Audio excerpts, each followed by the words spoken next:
The text from my bank landed like a kick to the stomach. My account, ending in 23, showed $1. $1.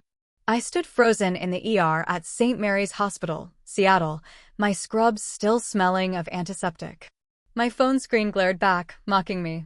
That account held $25,000. Money I'd scraped together for my daughter, Lily. Her heart condition wasn't cheap, and every cent was for her future medical bills.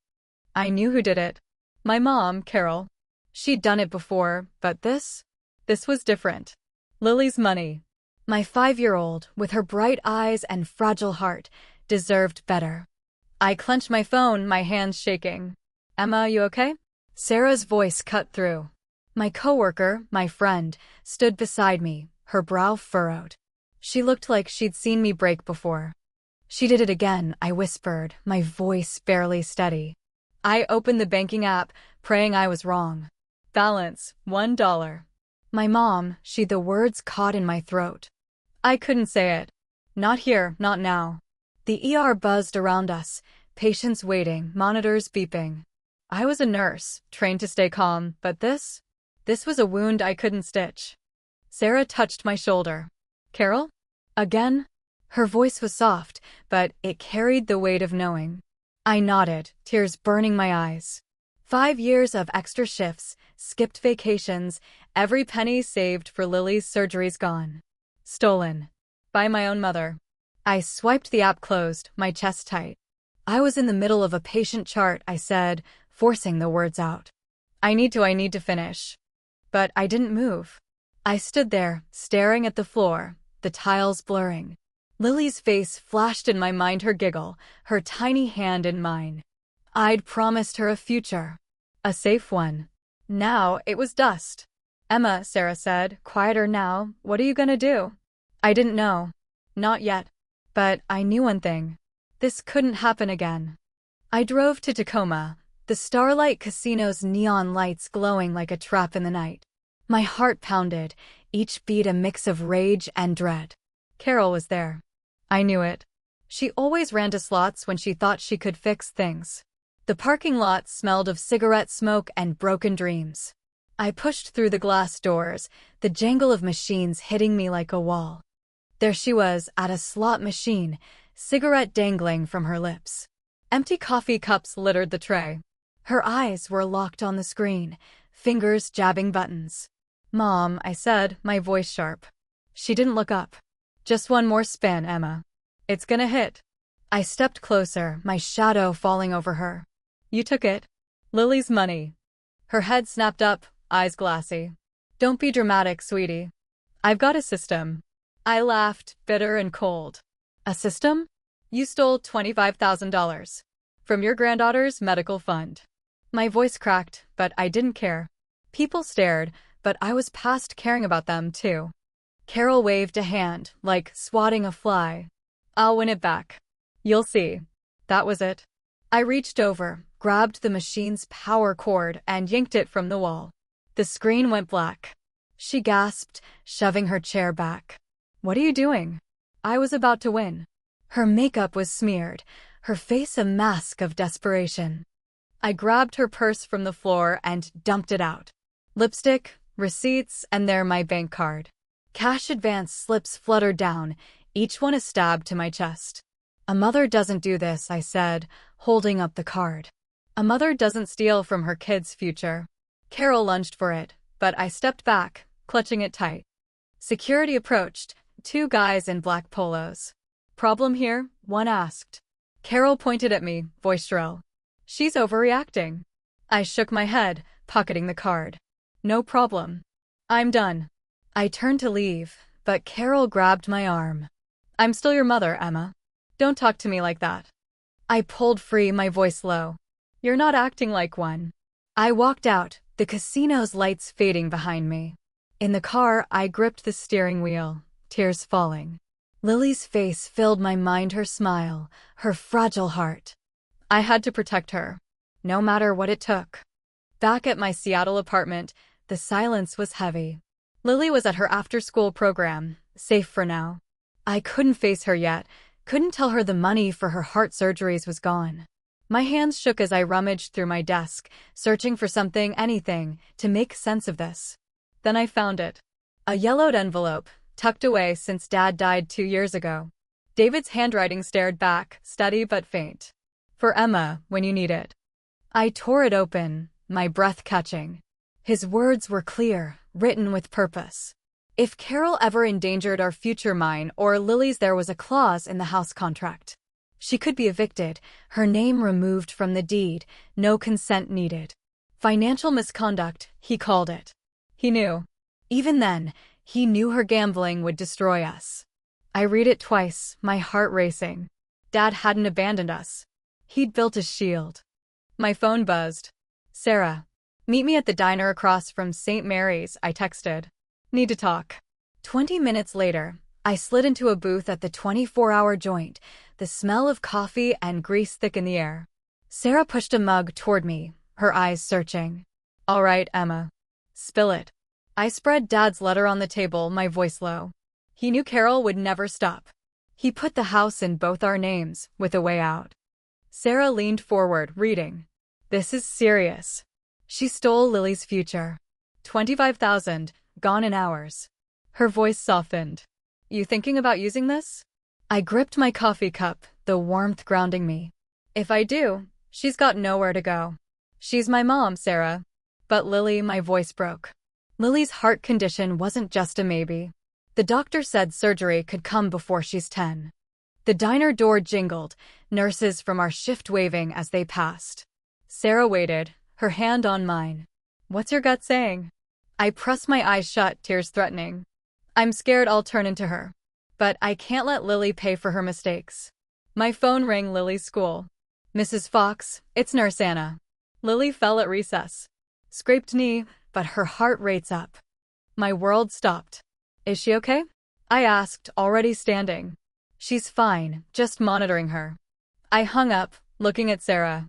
I have to go. But this letter, it's my way to protect her. Sarah nodded, her voice firm. You're not Carol. You're fighting for your kid. I folded the letter, my resolve hardening. For Lily, I'd do what Dad couldn't. I'd break the cycle. The next morning, I sat in Michael's law office in downtown Seattle, the city's gray skyline visible through the window. The smell of old leather and coffee clung to the air. Michael, Dad's old lawyer, adjusted his glasses, studying Dad's letter. It's doable, Emma, he said, voice steady. We can remove Carol's name from the deed. Financial misconduct, endangering a minor's health, it's all here. I slid a manila envelope across his desk. Bank statements, cash advance slips, withdrawal records. She took 25,000 while I worked nights, I said, my voice tight. Lily's medical fund. Michael flipped through the documents, his pen scratching notes. You've got proof. Letters from Lily's cardiologist. I nodded, handing over Dr. Harper's reports about her condition, the surgeries looming. Good, he said. This is theft, plain and simple. We can proceed without criminal charges, but Carol will be notified. She'll have 30 days to contest it. My stomach twisted. A hearing? I asked, clenching my hands. If she fights, yes. You'd need to testify. I looked away, the weight of it crushing. My own mother, in court, against me. Back at St. Mary's, my phone buzzed during a break. An unknown number. This is Dr. Evans from New Dawn Rehab in Olympia, the voice said. Your mom, Carol, listed you as her emergency contact.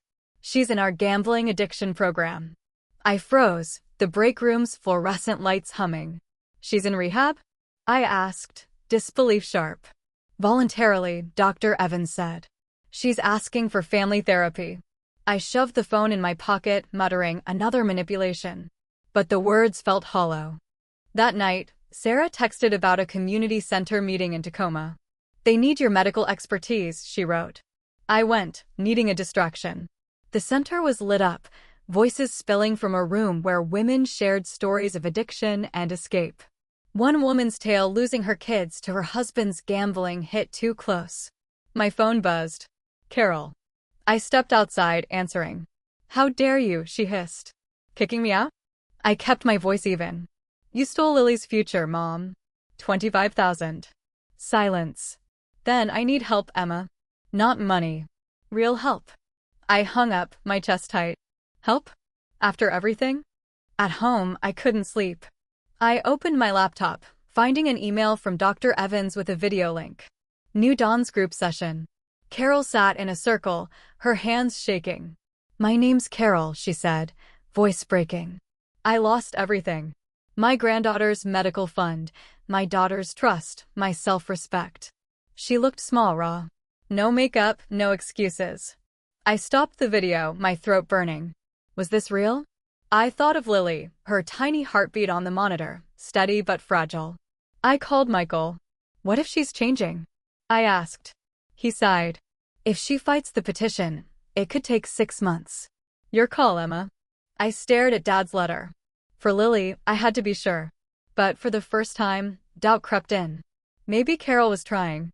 I parked outside New Dawn Rehab in Olympia, the building more like a quiet campus than a treatment center. My hands gripped the steering wheel, nerves buzzing. 20 minutes passed before I found the courage to walk inside. Dr. Evans greeted me, his handshake warm. "You're Emma," he said. "Carol's in the garden. Wanna watch first?" Through a window, I saw her, kneeling by a patch of tomatoes, dirt on her hands. No manicure, no flashy rings. She looked peaceful. I shook my head. "I'll go to her." Stepping into the garden, I froze. Carol looked up, her trowel slipping. Her gray hair caught the light, worry lines deep around her eyes. She reached for a watering can, hands trembling. "Want some help?" I asked, my voice softer than I meant. We worked in silence, watering plants, pulling weeds. The air smelled of soil and second chances. "I didn't think you'd come," she said finally, her voice small. "Me neither," I admitted. "But here I am." She took a breath, no excuses in her eyes. "The truth is, I destroyed everything. Lily's fund, your trust, my own worth." Her voice cracked. "I was scared of becoming my mom, a gambler who lost it all when I was 12. But I ended up worse." I stared, stunned. "You never told me that." She wiped her eyes. "I swore I'd be different. History repeats unless you break it." Dr. Evans brought chairs, suggesting we move to his office. Carol showed me her journal, pages filled with raw honesty. 6 months clean, her longest stretch. "No matter what you decide, I'll accept it," she said. "Recovery means facing consequences." She pulled out a letter. "Dear Emma and Lily," she began, then stopped. "I need to show you something first." We drove to the community center in Tacoma, where Sarah was setting up new medical equipment. Heart monitors, exam tables, pediatric tools. "This is where Lily's money went," Carol said, her voice steady. "Not the casino. Here." Sarah explained, the clinic would serve kids like Lily, families hit by addiction. Carol touched a monitor, her fingers lingering. "I thought I could win it back, give Lily everything. But I was wrong. She needed stability, love. I'm starting now." Back at New Dawn, Carol handed me Michael's paperwork. Conditions, regular check-ins, financial oversight, therapy. If I relapse, I'm out. "No appeals," she read, her voice firm. "You're giving me a chance." I shook my head. "Not a chance. A test." Sarah appeared with volunteer forms. "We need people who get addiction from both sides," she said. Carol looked at me, hopeful. "Do you trust me here?" I paused. "Not yet. But maybe one day." We returned to the garden. Carol promised to bring Lily when I was ready. Step by step. "Thank you," she said, her voice breaking. "Not for the chance, but for showing me what love looks like." That night, I showed Lily photos of the clinic. "This is where your heart money went," I said, tucking her in. "It helps kids like you. Grandma's trying to get stronger, like your heart." She hugged her stuffed cat, Mr. Whiskers. "Like when my heart got better?" I nodded, holding her close. "Yeah, little heart. It takes time." My phone buzzed. A Mother's Day message from Carol, 185 days clean. "Still trying. Grateful." For the first time, I typed back, "Proud of you. Keep going." Not forgiveness, not yet. But a start. Sometimes that's enough. The Seattle courthouse felt smaller than I expected, its wooden benches creaking under the weight of waiting families. Carol sat across the room with her lawyer, hands clasped, wearing a simple blue dress. No sequins, no bold lipstick. Just her, looking nervous but steady. Michael squeezed my shoulder, his bow tie slightly crooked. "You ready, Emma?" he whispered. I nodded, my throat tight. This was it. The petition to modify the house deed. For Lily. For me. The judge, a woman with sharp eyes, called the session to order. "I understand a deal's been reached," she said, glancing at the papers. Michael stood. "Yes, Your Honor. Mrs. Carroll can remain on the deed under strict conditions: ongoing rehabilitation, financial oversight, and repayment of the stolen funds." Carroll's lawyer rose, her voice clear. "My client agrees to repay the $25,000 through supervised deductions from her disability payments. She'll volunteer at the community health clinic in Tacoma, no financial duties." The judge turned to Carol, her gaze piercing. "Mrs. Thompson, anything to add?" Carol stood, her hands trembling as she opened a letter. "Your Honor," she began, voice soft but firm, "6 months ago, I thought losing my home was rock bottom. I was wrong." She paused, swallowing hard. "Rock bottom was seeing my daughter turn my shame into something beautiful. I stole from my granddaughter's medical fund, her heart treatment savings. But, Emma, she built a clinic. For kids like Lily. While I gambled our future away." Her eyes met mine, raw and unguarded. "She's saving lives, Your Honor. I've been sober from gambling for 6 months, with daily therapy." She held up her recovery chips, small tokens glinting in the light. "I can't erase what I did. But I'll spend my life trying to match my daughter's strength." The judge leaned forward, reviewing the terms. "These are strict, Mrs. Thompson. 1 relapse and you lose everything." "Understood." Carol nodded. "It's more than I deserve." The judge signed the papers, her pen scratching softly. "Approved, with conditions." Hearing adjourned. Carol turned to me, her eyes searching. "Thank you for coming, Emma." I took a breath, steadying myself. "I didn't do this for you. I did it for Lily. For me." She hesitated, then nodded. "The clinic, when can I start?" I glanced at Sarah's text from earlier. "Freya needs help with paperwork. No money stuff," I added quickly. "Just scheduling." Carol smiled, small but real. "I'll be there." At the Tacoma Community Health Clinic, the air buzzed with purpose. Sarah greeted me, pointing to a young mom and her son waiting for a heart screening. "Just like we do with Lily," she said, handing me a chart. I knelt beside the boy, his eyes wide. "Want to see your heartbeat on the screen?" He nodded, shy. The monitor hummed, his steady pulse filling the room. His mom stood in the doorway, tears welling. "That sounds strong," alive echoed Lily's first ultrasound. My chest tightened. Carol arrived, her sleeves rolled up. She dove into organizing admission forms, her old chaos now channeled into precision. "This one's for follow-ups," she said, handing Sarah a stack. The boy's mom watched as we explained the tests, detecting a slight murmur. Carol scheduled a specialist visit, her voice calm, professional. "She's great at this," Sarah whispered. I nodded. It felt right, like all those lost years were building to this. Lily's voice rang through the clinic. "Mom." She ran in, her backpack bouncing. Carol knelt, her face softening. "Hey, Lily. Remember me?" Lily tilted her head, curious. I nodded, my heart full. "She's helping kids like you," I said. We showed her the heart monitor, Carol explaining each part with care. Lily's heartbeat pulsed on the screen, strong and steady. Carol grabbed my hand, whispering, "Thank you for not giving up." That night, after Lily slept, I found a letter in my bag. "Dear Emma," it began, in Carol's careful script. "Today isn't the end. It's a start. I'll work every day to rebuild what I broke, not just money or trust, but our family's heart. You turned my shame into healing for others. You showed me strength. I'm learning from you. All my love, Mom." I folded it, tears falling. My phone buzzed Carol.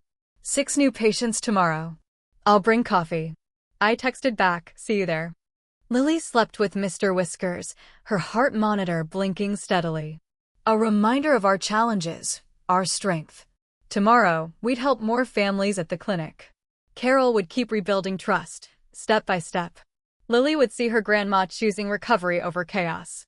But tonight, I listened to my daughter's heartbeat, each beat a promise. My own heart, scarred but healing, pulsed in time. Sometimes, victory isn't winning a fight. It's turning pain into hope for others. That's what the clinic did. That's what Carol was learning. That's what Lily taught me every day. I looked at her, peaceful, her small chest rising and falling. Hearts heal, little one, I whispered. It just takes time. And love, brave, hard-won love to break the cycle for good.